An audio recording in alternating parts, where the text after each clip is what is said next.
Welcome to Gut Punch, the podcast that explores life-changing moments. Hosted by Kathryn Lancioni, a seasoned educator with personal insights into resilience. Kathryn shares how life can change in an instant, shaping our path forward. Each episode features inspiring guests who face their own gut punch moments. Guests share their journeys through loss, upheaval, and triumph. What to expect: honest conversations, lessons in resilience, inspiration for growth. Join Kathryn as she highlights courage and perseverance in every story. Gut Punch is a reminder that there is always a path forward. Be part of the conversation. Register now to join Kathryn for today's journey. Good afternoon, everyone. Welcome to another episode of the Gut Punch podcast. My name is Kathryn Lancioni, and I'm your host for today's episode. Today, we are joined by Michelle Hammer, who will share a little bit about her background, her gut punch, and her voyage after her gut punch. So, Michelle, thanks for joining us today. Thanks for having me. Absolute pleasure. Let's just get right into it. So, because I think your story is so fascinating. So if you could tell us a little bit about yourself and then kind of take us into what your gut punch was, that would be great. Sure. Well, everything kind of started around ninth grade. I had this voice in my head.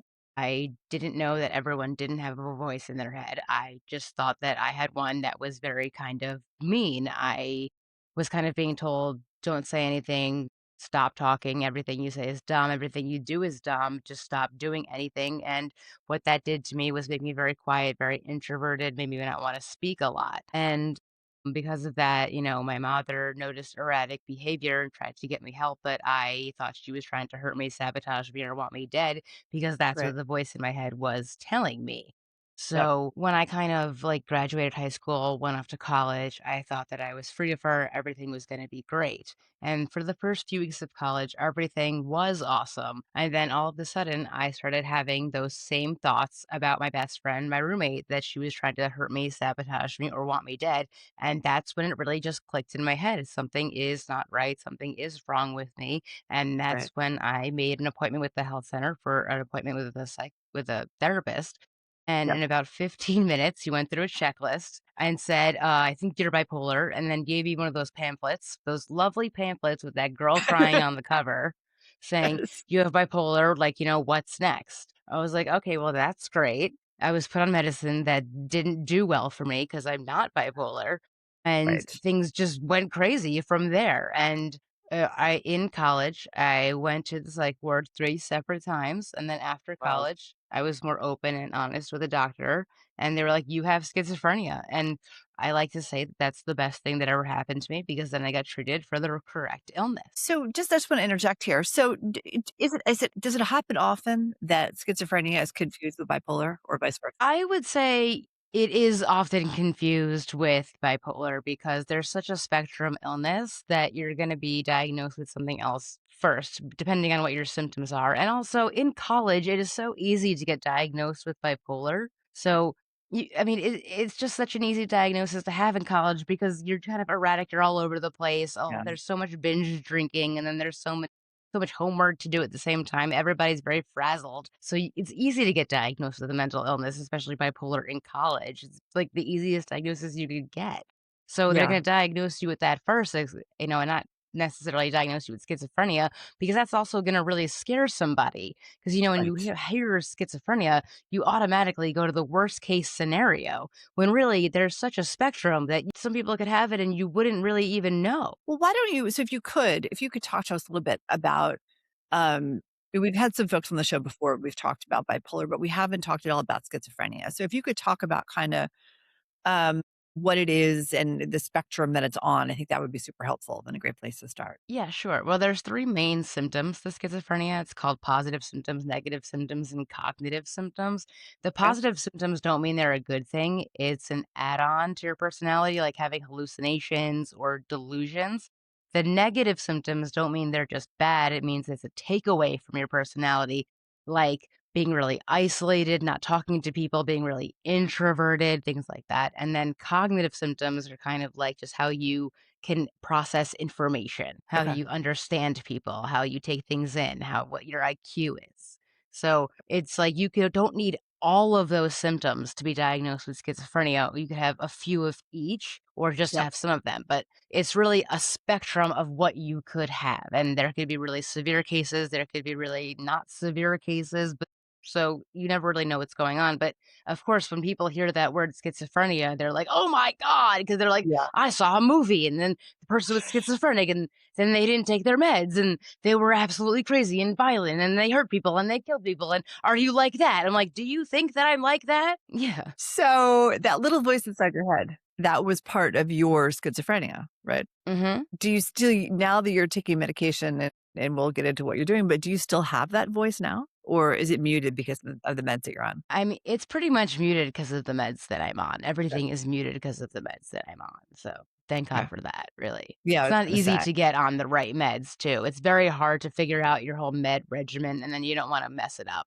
and screw it up. And then it's a whole big thing. Well, It's not easy. I was gonna say, no, it's never easy. And also what I find fascinating is, they diagnosed you as bipolar. They put you on meds for that, and that actually made you worse, right? Mhm.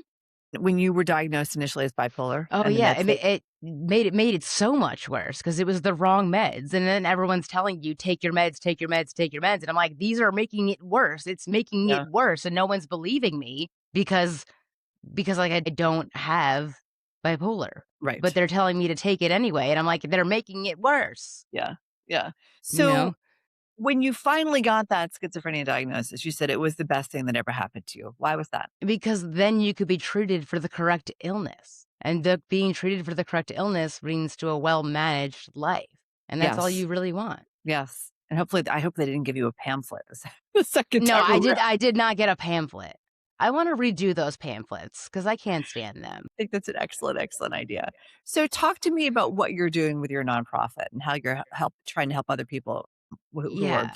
diagnosed with schizophrenia. So pretty much a bunch of years ago, I decided to come up with like I was working in New York City corporate graphic web design, and I Yep. just couldn't handle working in New York City corporate. I kept losing jobs because I just couldn't cognitively understand everything. Plus, it's New York City corporate. You are so easily replaceable. It's unbelievable. So I decided that I was going to just start my own business, Schizophrenic NYC, tell everyone that I had schizophrenia, and try to make a difference with the mentally ill population of New York City, because 1 in 5 New Yorkers has a mental health issue, but nobody talks about it because of all the stigma. So I started this brand where I was putting like funky Rorschach tests on t-shirts or like funky slogans like "Don't be paranoid, you look great," or "It's not a delusion, you're incredible." And I started popping up around New York City selling this stuff, and people would come over, like originally they'd be like, "What is this?" And then I'd be like, "Well, let me tell you about it." And like conversations have really changed from Yeah. starting to like where it is now. Because first Yeah. people would be like, "Oh, do you have schizophrenia?" And they'd be like, "Are you medicated?" And I would say yes. They're like, "Okay, good, good." But people don't really say that anymore. They're more like really Thank into God. it. Yeah. No. So talk about what kind of work have you been able to do? I love that you started this. What kind of work have you been able to do? I've been able to like go into schools, give speeches, go into colleges, give speeches at pharmaceutical companies, at all different kinds of like NAMIs or nonprofits, and just Yeah. just talk to them about what schizophrenia is, the reality of what it actually is, and that Yeah. it's not what you see in the movies. Because sometimes they'll be like, "You're schizophrenic? Are you like the guy from A Beautiful Mind?" And I'm like, I am very complimented that you think I'm that smart, but I am not like him at all. So people think like, has anyone ever said, does that mean you're crazy? Like, have you ever gotten that question? There's this one movie. People hate that I bring it up because I brought it up on social media, and they're like, "That movie is from 2014. Get over this movie." And I'm like, "Yeah, this movie, The Roommate, where there's a girl and she's absolutely going crazy. She's trying to kill people, and she like rips somebody's belly button ring out, right? And then like they go into her drawer and they find a bottle of pills. And what's the pill? It's the medication that I take at night. And I'm like, that's my medication. That's great. And I was with Oh my my, friend, and she's like, "So if you don't take your medication, you're just gonna start ripping people's belly button rings out?" I go, "No, what are you talking about? No, like, no." And I was so mad at them in this movie for using an actual medication. Make it up. Like, make it up. like Why would you everything else. use a real medication? Like, did they fool these people? Like, we're doing product placement. Want to be in our movie? Like, that was a bad one. Like, don't do that. I totally agree with you. What do Yeah. you like? Do you think, I mean, again, this is like completely from a point of naivete, but do you think schizophrenia that people are like taken aback by it? Because it just misunderstood? Is that why? It's just very misunderstood because, like, you never, when you listen to like the news about a schizophrenic person, it's going to be like this person with schizophrenia injured like a person or people, but you'll never hear on the news this person with schizophrenia, woke up in the morning, had breakfast, then went to work, after work saw some friends, then went home, had some dinner, and went to bed, because like crisis and mental illness is public, but wellness and mental illness is private. You Yes. never hear the good stories. And if you do, it's very few and far between because, what do people want to hear on the news? I mean, what is the news mostly? The bad Yeah. stuff. Like there's always a fire. There's a fire in the Bronx all the time. There's always, Yes. you always hear about the fires in the Bronx. Yeah. You don't hear about that building that's like, oh, it's all lovely in this building. It's everyone just having a great normal day. Like that doesn't make No. news. No. Why would anyone want to hear people having a great day? The thing that's just occurred to me while we were talking was like often mental health is, and mental illness, I'm going to say mental illness, is it's pointed as, oh, well, that's the reason somebody did something, right?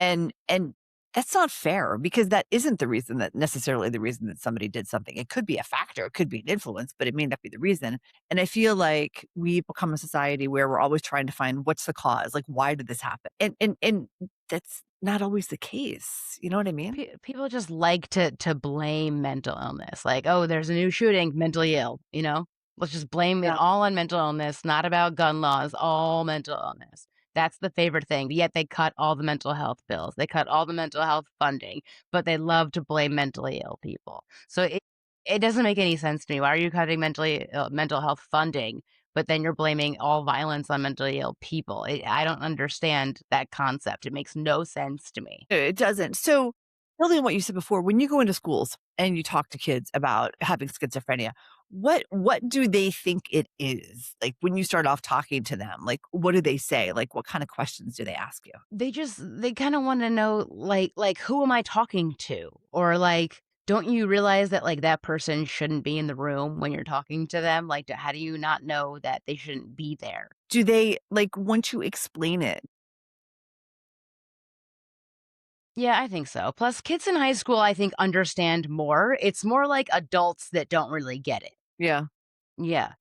Do you think that's because Gen Z, which is kind of the college population now, and Gen Alpha, which is emerging, do you think it's because mental health and mental illness, which are very different, obviously, are more talked about now? Yes, definitely. It's definitely more talked about now. I know that people are getting diagnosed younger and younger. I did like a Zoom call once with this girl and she asked me when I was diagnosed and I was like, well, at 22. And she goes, oh, wow, I was diagnosed when I was 12. And I was like, wow, really? Okay.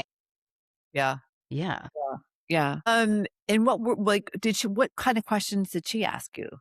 I'm just out of curiosity. Actually, I don't remember. It was a long time ago and I have a bad memory.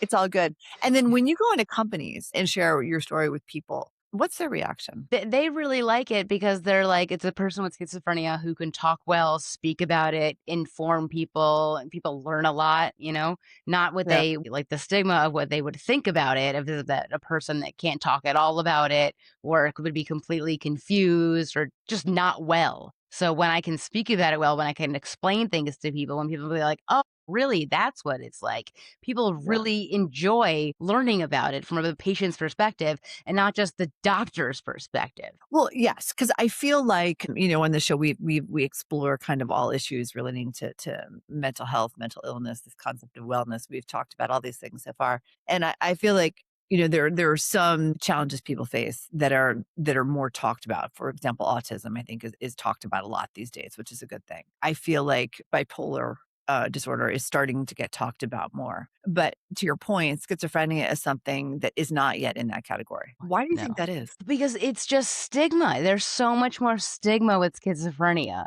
So much. Like people think they're so crazy, but honestly, I know people with no diagnosis that are so much more crazy than me. So like what's the problem all the time? They just hear it, That's why, like, when I said, like, people would be like, oh, are you medicated? And I'm like, yes, I'm medicated. But then some people will be like, you're on an antipsychotic. Are you psychotic? Which is why I think that also they should not call them antipsychotics because that's just a bad name. I think that name should get changed also, something more like pro stabilizer.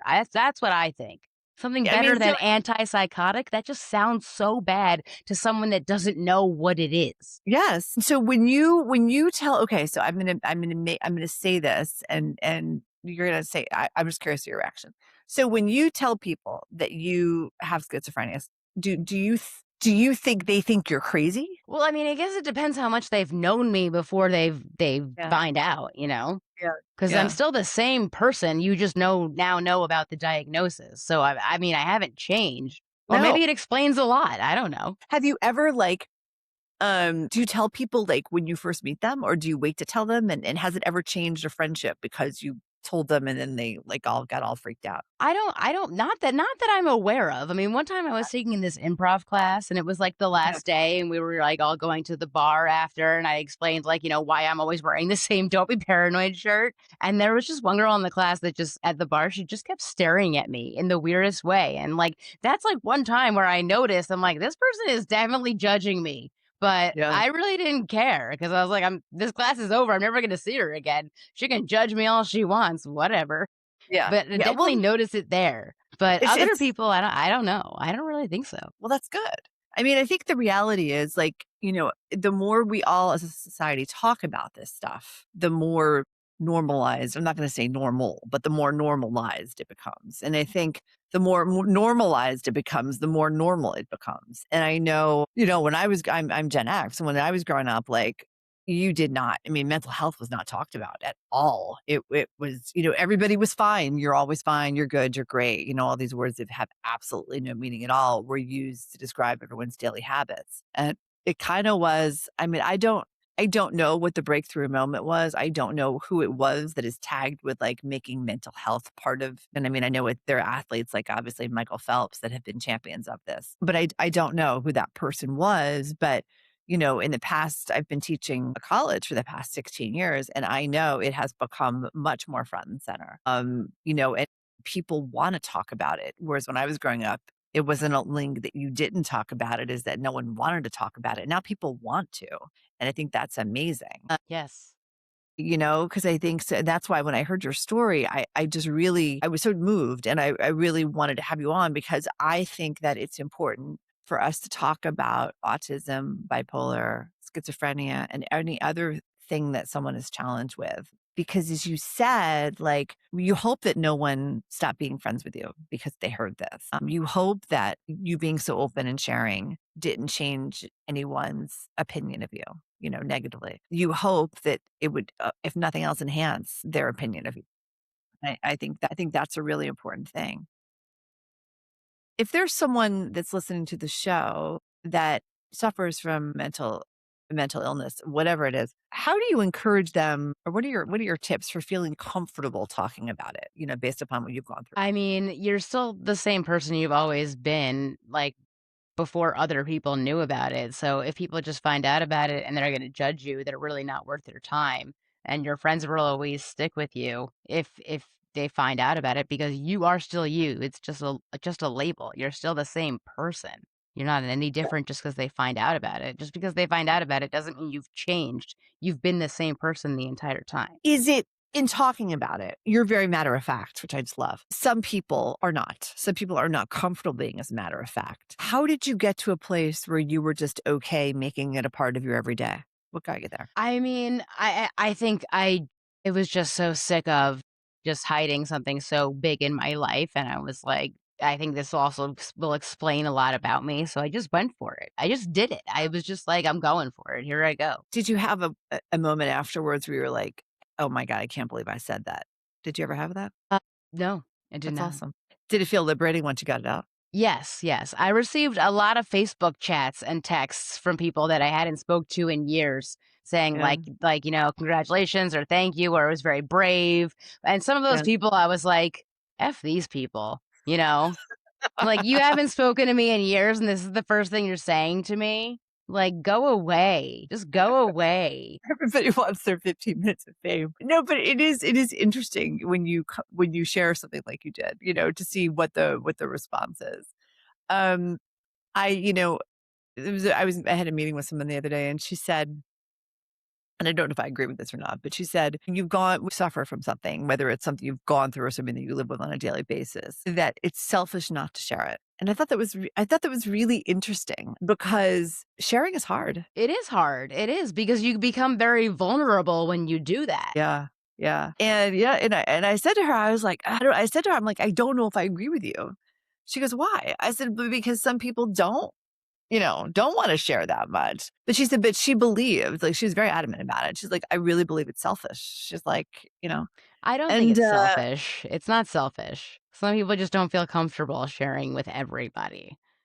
it's just a choice, really. It's just a choice. So one more thing I want to run by you. So, one of the people we had on earlier in the season, in the year, we were talking about this concept of wellness, right? And how wellness was for a long time, you think, wellness, like that's health, not mental health, physical health, right? But now the definition of wellness is being redefined in a good way to encompass both physical health and mental health. And I think it's exciting to see that, but I think it's also being challenged by, as you kind of hinted at, like, funding being pulled from programs and stuff like that. What are your thoughts on this whole idea of mental health and wellness? And, I guess I'm just curious as to what you think of that, because we're seeing that more and more in the conversations that we're having on the show. I mean, mental wellness is important too. It's just like, how do you achieve mental wellness? Like, what is mental wellness Yeah. mean is really the question. Like, is it going to be more people going, well, you need to meditate? Like, shut up. Like, what is You need to mental go outside. wellness? How do you define mental wellness is really my question. What is mental wellness? It's true. Well, I think Yeah. also too, like, I always say, we're a society of, like, people say, "Hey, how are you?" Right? No one ever expects you to answer that question. And Yeah. when you do, if you say, "I'm not so great," or, "Oh, I'm having a tough day," it makes people stop, hopefully, and say, "What's going on?" Yeah. And I think with you being so open about, your schizophrenia diagnosis, it makes it so much easier for people because it's you've normalized it, right? I would think that there's no fear in talking about it with you I guess because so. But if somebody said, how's your day? I would still say fine. I wouldn't be like, well, this morning I was talking to this hallucination. I wouldn't say that. trust me, I've done it sometimes. People are like, "Oh, hey, how are you?" I'm like, "I'm really crappy." And they're like, "Wait, what?" You know? Because I don't do it as like to like mess with someone. I do it because there are just some days where you wake up, as they say, on the wrong side of the bed. I really wake up on the wrong side of the bed. And I'm just like, I need to unload this on somebody. And it's funny how by just sharing whatever your woe is with someone, like how it just, I don't know, it makes you feel better. You just kind of unload it and it makes you feel better. And I know back to, what you went through and what I went through, like the moment that I decided to share what I went through, I felt so much better because I just felt like I got it out there and now it's out there. That's good. Yeah. And like Yeah. you can just go on being you, living your life. Hopefully, you're a great version of your life. But I felt like it kind of helped me put the narrative under control. And because when I didn't share it, I wondered what people knew. What did they know? What did they heard? Blah, blah, blah, all that kind of stuff. That's a good point. Yeah. You don't want rumors about you happening. You want to Right. like Right. actually let people know what actually is going on so they're not assuming things about you. I hate when it's like, so how are you really? And I'm like, none of your business. Like, if I wanted to let you know, I would let you know. Like, who are you? It's so It's so right. And, Right. you get in front of it, like, "Are you okay?" It's like, "I'm Yeah. fine." And I think that's the whole importance is, like, we all, as someone to quote someone, I forget who I'm quoting, but to quote someone, everyone goes through something. Everybody has something, right? Everybody's got something. Everybody's got something. And the more we talk about whatever that something is, the more normal it is for everybody to have something. Exactly.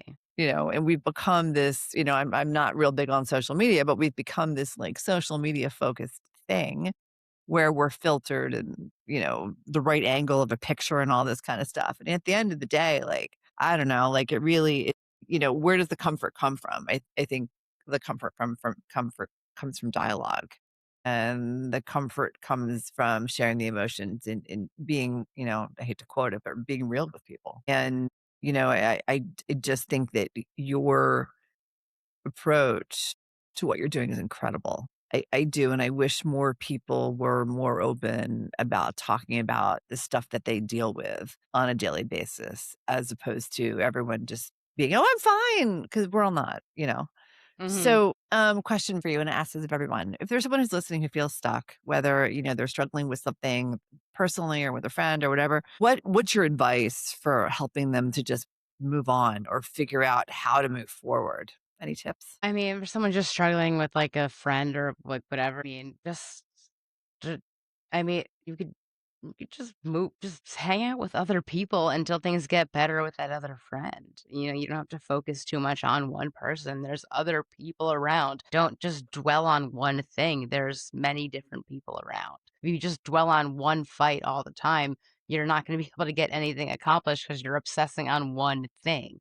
Just put your mind somewhere else. And then what about people that are like struggling with something personally? Like they don't, like they're afraid to share it. Like how do you suggest they kind of decide what to share, how much to share, as we were talking about before? I mean, just share what you're comfortable sharing with this whoever you're talking to. You don't have to share everything, but if you just share some of it because you want somebody to talk with you about it, then that's okay. Maybe you need to talk to a therapist who will hear all of it and then give you their opinion. And that's not like one of your friends who you're scared about what they're thinking. Find a safe And space. yeah. Yeah, and I think that that's a great tip. Finding that safe space, finding that kind of those, the people that you can confide in judgment free, whether it's a friend, a family member, a therapist, or, somebody else. It's so incredibly important. Okay, Michelle, great conversation. Really Thank you. appreciate it. So No fun. problem. How can people get a hold of you? Where can they find you? You can find my website at schizophrenic.nyc. My Instagram is schizophrenic.nyc, so is my TikTok, and then my YouTube is just schizophrenic NYC, and that's how you can find me. Wonderful. Oh, Thank you. wonderful. Thank you.